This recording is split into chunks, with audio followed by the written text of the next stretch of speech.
that. And Richo, Godolphin, they're attacking it in a big way, aren't they? They certainly are, and they've drawn the right part of the track for mine. Here's the first of their runners, and that is Esperance. This grandstand side will be the key part of the track. He has been running really, really well as I try to get out of the way of Mr. Moneybags, who's certainly on his toes. Esperance, well, he carried 60 kilos behind Written Choice. You can't give 2.5 kilos to an on-speed horse like Written Choice. I thought he ran really well. He's going to take a power beating in this. So Craig Williams there with the ride. William Buick's got the ride on the second of the Godolphin Revenue. Chester's just so consistent. Yeah, so consistent. He's only finished out of the first three once in 12 starts, has Revenire. And he's been used to carrying big weights as well. He's got 62 here. My theory is that he's been running a lot on soft or heavy tracks, running well without winning. Three of his... well, from 5 runs on a good track, he's won 3 times. So hopefully he's going to really like the conditions today. And he's got the blinkers on for the first time. So, Richo, we get to number 9, and Urak, well, she's unbeaten. She's unbeaten, and she showed so much promise as a lightly raced 5-year-old mare. We haven't seen her since February. She's now in a new stable with Nathan McPherson no longer training. Carlo Vedotti, he's a great old character. Can he get the best out of this girl? What she's been doing in the past has been right there on speed. Hasn't been to Flemington. That's another query. She's number 9. Let's make our way back to number 11. Wouldn't this be a story if Damien Oliver's able to equal Bobby Lewis and get his 73rd on the final race? Well, I think he can with Order of Command. He's got form around Nature Strip, can handle the track. The only concern is the fact that he's drawn low in barrier number 1. That's the only query, or else I'd have him right on top. And we go back to number 13, which is As It Lies, $100,000 purchase, is Fox Wedge mare. Well named, isn't it, of course, As It Lies. And, of course, you will see the Australian Open Golf live and free on 7 next week. Michael Walker rides just too fast at Bendigo. Expect her to run really well, even though she's up in grade. Gee, you're multitasking, Richo. That is very clever. El Magnificent, impressive first up. Cheska, how does he look to the eye? Yeah, he looks well, and I think he's actually just going to head out onto the track. Damien Len has elected to take him out with the clerk of the course horse here. Gear change with him. The visor's gone on and the blinkers off. He's a 4-year-old only having his 8th start, and he led to win at Sale last time out. I think it's a little bit harder here, but the wide gate I think is a plus. So he's in the market. Let's go to the tab to you, Jared. Just going to be a big quaddy, whatever happens in the last, I reckon. Oh, exactly right. Tough old finish this, but As It Lies for Brent Stanley. It's just gone $8.50 into $6 and favourite with tab. Urak is the best back still at $4.40 this morning. Touch 7 back into $6.50.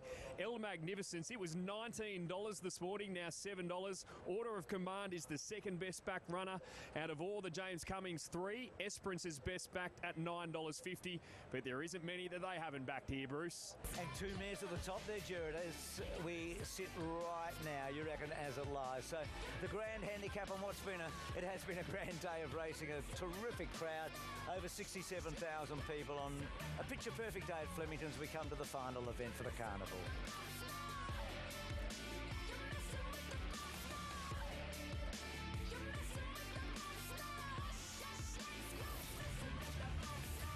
To continue watching all today's action from Flemington, switch over to racing.com, channels 7, 8 and 6, 8. Gates crash back and they're racing. Live racing followed by a complete wrap of the day on After the Last, across the screens of 7. The emotion and drama of Melbourne Cup Week might be coming to an end, but what an incredible carnival it has been. The good news is that it's not quite over, as the Spring Carnival comes to a close next Saturday with Rosehill Gardens, as well as Zipping Classic Race Day, live from Ladbrokes Park, Sandown. The Taj Mahal, a wonder of Sandown. A chance for horses to snare some valuable Group 2 riches with the Guineas, the Zipping Classic, as well as the Sandown Cup. That's coming up next Saturday from midday Eastern, live and free on 7.2 and 7+.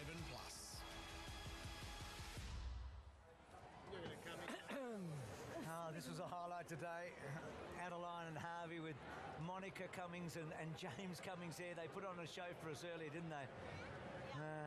Darling little Harvey there with Dad and Adeline with Mum Monica. Monica steeped in racing herself through her grandparents and parents, and and James, of course, with a treble on Derby. So, all good stuff, eh? Brilliant, brilliant. Next generation coming through. Let's go to you, Jared, for the final hot horse for the day. It's been a fascinating day. Can D. Oliver do it from barrier 1? Order of Command has gone 8 into $6 very late here. Order of Command, the hot horse. So he's from barrier 1. That's tricky, isn't it? Well, I think they'll come out to the centre of the track, so he'll have to come up inside them, I would think so. Could be tricky. What did you like, Cheska? You've had a good look at a lot of them in the yard. It has got a bit of an Royal Ascot fielder at this race with the lower grade of benchmark 80 and the big field. Yeah, big field, all weighted to their abilities. On looks, I suppose Rivanera was quite an eye catcher in the mounting yard. I thought Lagerfeld could be coming here with a little bit of upside. He's drawn in 4. In the VRC sprint, we saw them come in all different sorts of places. So just have to see how it plays out. It's a really difficult race. So, Richo, it's a new thing for the final day, and I like it. That's right. I mean, you spoke to the VRC about exactly that, because we used to finish on a smaller field, and the whole idea of this race, full field, hurling down the straight, $6 the field, and we've got it 100% right. So you might be an administrator moving forward. And if you're chasing your money, this is a very hard way to get out. No, this is the way you blast out with. Darren Weir with 6 winners, had a remarkable week. We've got a lot of jockeys that are all clustered together around about 4 winners, haven't we? So it's been a mixed bag. You'd have to say that Kieran McAvoy and John Allen have been the 2 big jockey stars, haven't they? That's right, with Craig Williams with 4 wins, but he's just been picking away. I know he's got a Group 1, but he's been picking away on the edges, so consistent as always. But I think I'm Ollie down on the inside. Watch a little Ollie magic to get 73. 72. I think Bobby Lewis is 72, Ollie's 71. He's ready. Equal with Roy Higgins. Okay. So if he can get there here, he'll equal Bobby Lewis. See, the good thing about that is he's got to come back next year to break the record. We want him back here next year. Well, we do. We always like Ollie riding, don't we? So it's going to be fun the last.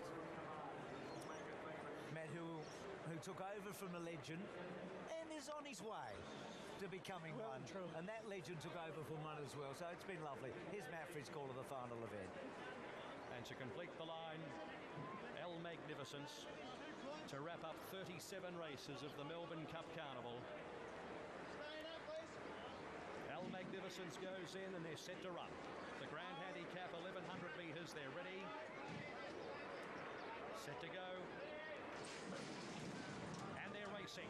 El Magnificence towards the outside, jumped away well as it lies out quickly with Lagerfeld, Sheriff Johnstone, Sister Kitty Mack. Not far away, Serious Suspect, and they were followed further back by Beacon Astro Castro. Captain Sun between horses, Sheriff Johnstone and Nurak is almost against the outside fence. They're all coming over here, followed by Give Us a Go. And further back in the field then is Order of Command, with also Esperance, Reveneer, and then came Dennis and Mr. Moneybags. So with 550 metres to go, it's Lagerfeld and Sister Kitty Mack by 2 lengths. Serious Suspect, Order of Command. Then Sheriff Johnstone bullocking into the clear from Urak as it lies right up there too. Then Give Us a Go, and back behind them Esperance and El Magnificence, and back in the field then is Beacon, Lagerfeld, and also Sister Kitty Mack, with on the inside Order of Command at the 200. Here comes Serious Suspect as well, and Esperance is flashing home. Order of Command at the 100 from Serious Suspect. Order of Command in front. Serious Suspect driving at Order of Command, who's punched out and won the last. Order of Command by a long neck. Serious Suspect photo third, Mr. Moneybags or Esperance, and then a gap.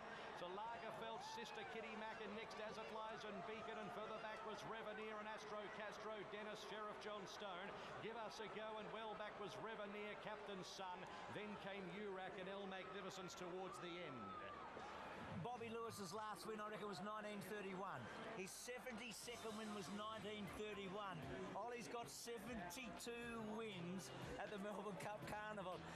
Oh, how good is this? How grand is this in the last, eh? Oh, what a way to finish the Carnival of 2018 with Damien Oliver matching that record on the last chance in the last race on this horse, Order of Command. He rode a great race. And it was a masterclass, wasn't it, Rich? You and I were watching him because he drew the inside barrier and he knew that that wasn't the place to be. You were watching him just make his move and he said, right here, I've got to go. Yeah, he said he was sneaking. He brings the horse out, shows the horse some daylight, and away he goes, an absolute legend. He's a legend now. Well, no doubt. There'll be a statue at Flemington with him. He's gone past Higgs, who's got a statue. He's got to Bobby Lewis.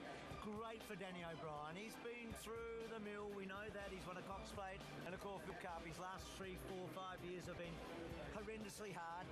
A second win for him. And Damien, look at him. Look at him. He doesn't do it for the records, Bruce, but he'd be well aware of it, wouldn't he? I've never met a more determined sportsman in my life. He has got a nerve of steel, that man. I've known him a long, long time. He's got a very tight nerve. And he's with Chris Simons. Well, Damien Oliver, it's taken 87 years for someone to get on par with Bobby Lewis. You've left us all in suspense all week, and you've done it on the last race at the Flemington Carnival. Congratulations. Thanks, Chrissy. Yeah, it's been a long carnival. It's a lot of placings for me, a lot of seconds, but nice to break it on, equal it on a horse of Danny O'Brien's, who's a good friend and been a good supporter. We've known each other for a long time, so yeah, it's good to do it on a horse of his. Well done, mate. It's been a good carnival. Obviously, you would have wanted to have ridden more winners, but don't we all? And it's still a good way to finish it off. Yeah, it has. It's been a great carnival, Chrissy. And good to see likes of Johnny Allen, who's no harder worker in the game, to have some success, and all the jockeys. It's been shared around. I've been happy with mine. I thought I've ridden as well as I could have, and we haven't been able to just quite crack in a couple of good ones, but we've been all around the mark, and I've really enjoyed it.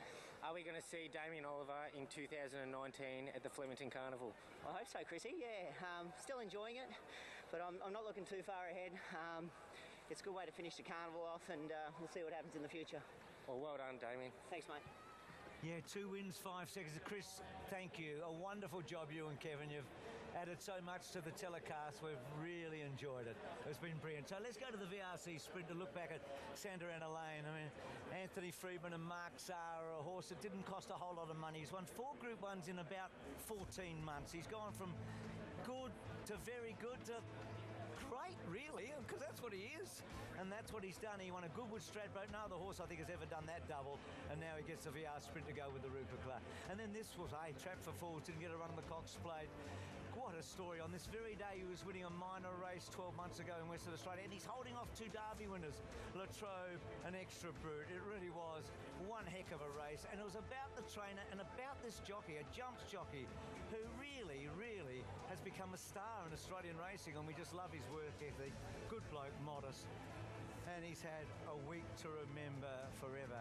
So a chance just to reflect for a moment, Cheska, and I reckon the Melbourne Cup Carnival, more than any of us, has probably changed your life. Oh, it has absolutely changed my life. I remember the first time I came in 2006. I was just blown away by everything to do with Australian racing, and hearing that roar when the gates opened for the first Melbourne Cup, it really made a big impression on me from a long time ago.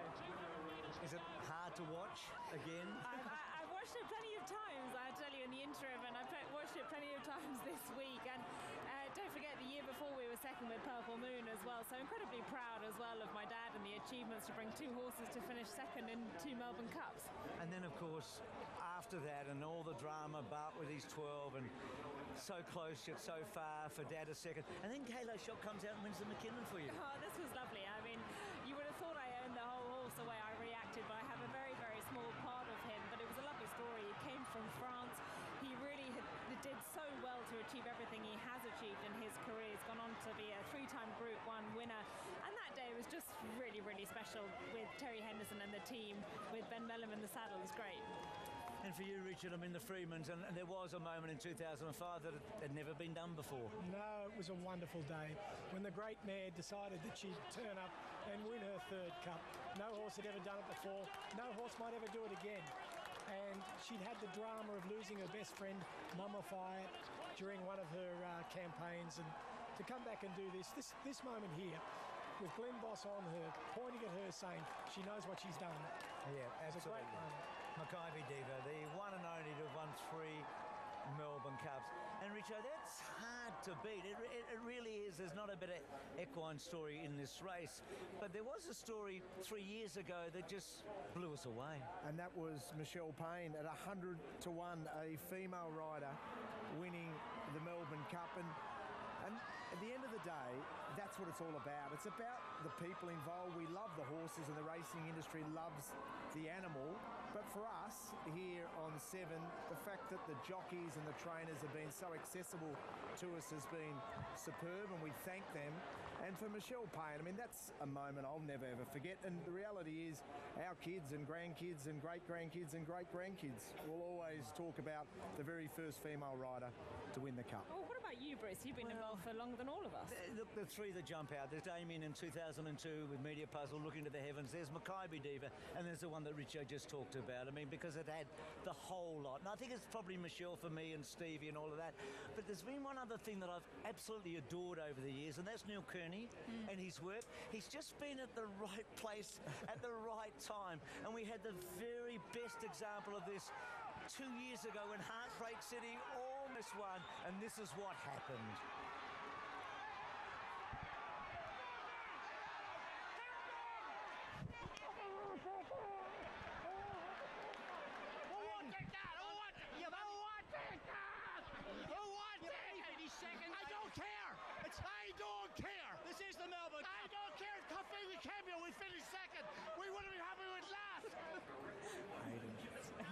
So Aidan Shields there with Neil Kearney. I mean, does it get much better than that?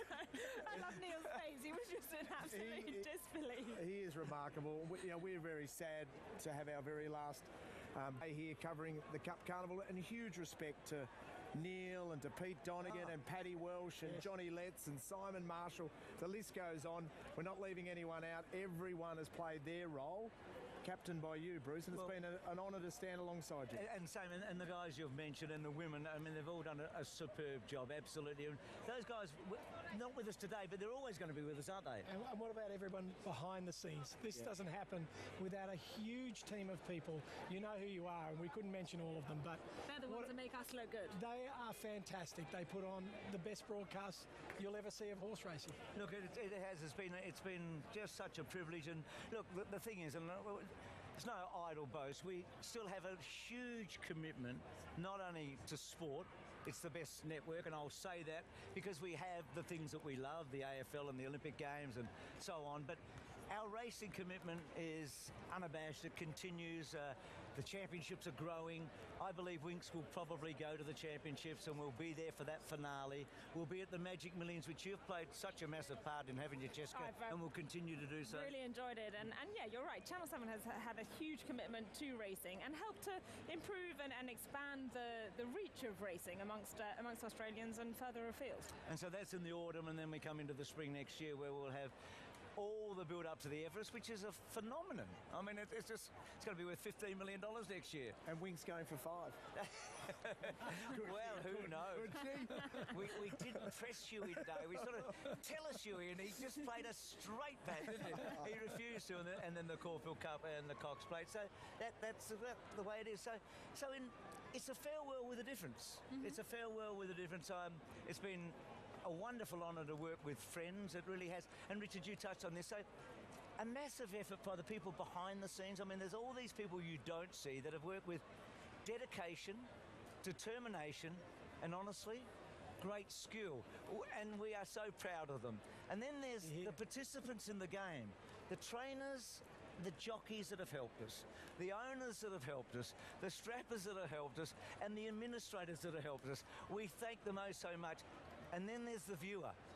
We've had so much fun, and you've given us so much feedback.